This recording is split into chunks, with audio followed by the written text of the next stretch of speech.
बड़े युद्ध की तैयारी कर रहा है। जब हम कहते हैं ना कि हम नक्शा भी बदल सकते हैं, हम ही ने पैदा किया, हम मिटा भी सकते हैं, सिंध भी हमारा हो सकता है और पीओके तो हमारा है ही, तो भाई उसके लिए साजो सामान भी तो चाहिए ना शैलेंद्र सर।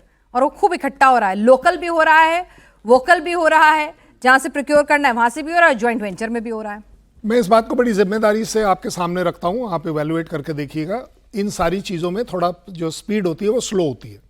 आप रातों रात इन चीजों को नहीं बना पाते हैं। रातों रात अगर आप सोचें कि पुतिन 5 तारीख को आएंगे और 6 तारीख को वहां का इंजन या स्टेल्थ टेक्नोलॉजी ट्रांसफर हो जाएगी, ऐसा नहीं होता है, टाइम लगता है। सो ये कॉस्ट हमारी एक जरूर है टाइम वाली। उससे रिलेटेड है कि आपने करना क्या है। अगर आप अपनी खुद की मैन्युफैक्चरिंग करते हैं, आप उसके जो सीक्रेसीज हैं उसके बारे में आपको प्रॉब्लम नहीं होती। अभी रिसेंटली हमें प्रॉब्लम हुई ना कि राफेल के सोर्स कोड हमारे पास नहीं थे, तो बोले उसमें हम अपनी मिसाइल कैसे लगाएं, क्या करें क्या नहीं करें, वो सारी बातें आती हैं। जब आप अपनी मैन्युफैक्चरिंग करते हैं तब भी दूसरी कंट्री आपको सोर्स कोड बनाने का या शेयर करने का एग्रीमेंट करती है या नहीं, ये सब टाइम लगता है। लेकिन सबसे बड़ा फायदा ये होता है जो अल्टीमेटली अपनी चीज बनाकर लड़ेगा उससे कोई पार नहीं आ पाएगा, ये पक्की बात है। आपका अपना बनाया हुआ सिस्टम, मैं आपको एग्जांपल दे रहा हूं, ब्रह्मोस हमारा तो था ही नहीं पहले, भैया तो मॉस्को वालों का था, हमने बनाया और इतना बढ़िया बना लिया, को डेवलप इसीलिए कर रहे हो। लेकिन हमारे यहाँ सब को डेवलप। अच्छा, बढ़िया बात देखिए उसमें क्या हो गया, उसमें बड़ा फायदा। आज रशिया बोल रहा है कि they want to induct, they are evaluating कि इसको हम अपनी आर्मी में भी इंडक्ट करें। आप सोचिए। देखिए सर कुछ कहना चाह रहे हैं। हाँ, देखिए भारत सोवियत संघ काल से और रूस से भी जितने भी हम उनसे साजो सामान खरीदते हैं युद्ध का, उनका production right, technology transfer, patent transfer, maximum चीजों में वो कर देते हैं। तो हमें सहूलियत होती है यहां बनाने में, और बाद में इसको अगर हम बेचना चाहें दूसरे देशों को तो वो बेच सकते हैं। यानी हमारी दोस्ती उधर ज्यादा बेहतर है। जी, उससे ज्यादा फायदेमंद है।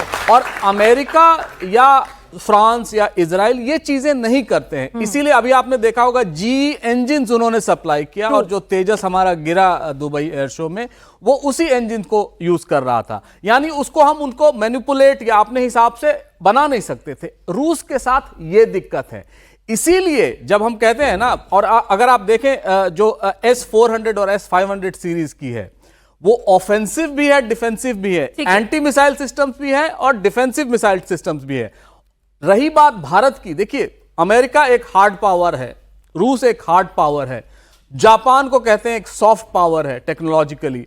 हम वो स्मार्ट पावर बनना चाहते हैं और वो दुनिया को दिखाना चाहते हैं जो अब तक किसी ने नहीं देखा। एक सवाल आपका जी।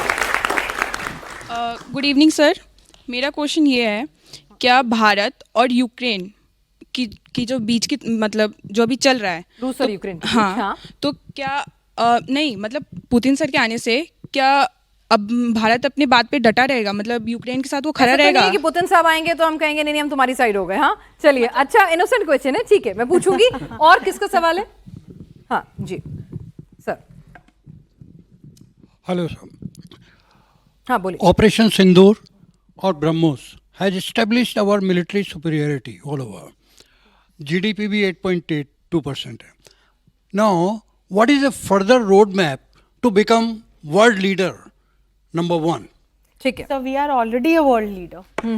पूरा विश्व नहीं, आप हमारी सांस्कृतिक शक्ति को देखें, आप हमारी सामरिक शक्ति को देखें, पूरा विश्व, जितने विश्व के अलग अलग राष्ट्राध्यक्ष हैं, जिस तरह से भारत अलग अलग बहुपक्षीय मंचों पर जा करके ग्लोबल साउथ के नेशंस को आगे बढ़ाने की बात कर रहा है, अविकसित देशों को हम कैसे उनका हैंड होल्डिंग करें और कैसे आगे ले जाएं इसकी बात कर रहा है, कैसे हम क्लाइमेट फाइनेंस और जस्टिस की बात करें, ग्लोबल जितने ही इंस्टीट्यूशंस हैं उनमें रिफॉर्म्स की बात करें।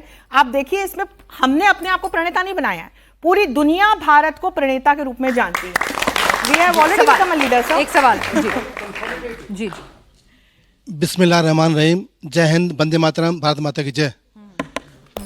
We are proud Modi ji कर रहे हैं, हमें गर्व है उसके ऊपर है। हमारे पड़ोस में एक पाकिस्तान भी है और एक बांग्लादेश भी है। हम देश के नागरिकों को आप क्या संदेश देना चाहेंगे कि हम क्या करें देश के लिए, समाज के लिए और अपने चलिए, बहल राष्ट्र साहब। के लिए। बिल्कुल, देश के लिए सबसे पहला काम आप कर सकते हैं कि you can become our eyes and ears. आप आईज एंड ईयर्स बन सकते हैं, हमारा फर्स्ट लाइन ऑफ डिफेंस बन सकते हैं। हमारे जो आर्म फोर्सेस करती है और जब बात करती है या कोई भी एक्शन लेती है जहां जाके हम आतंकियों को उनके घर के अंदर घुस के मारते हैं, तो सपोर्ट करिए उसको। और सपोर्ट करने के बाद आप कभी भी क्वेश्चन मत उठाइए हमारी सेनाओं के एक्शंस के ऊपर। जब भी आप क्वेश्चन उठाते हैं उसका इस्तेमाल करती है दूसरे देश।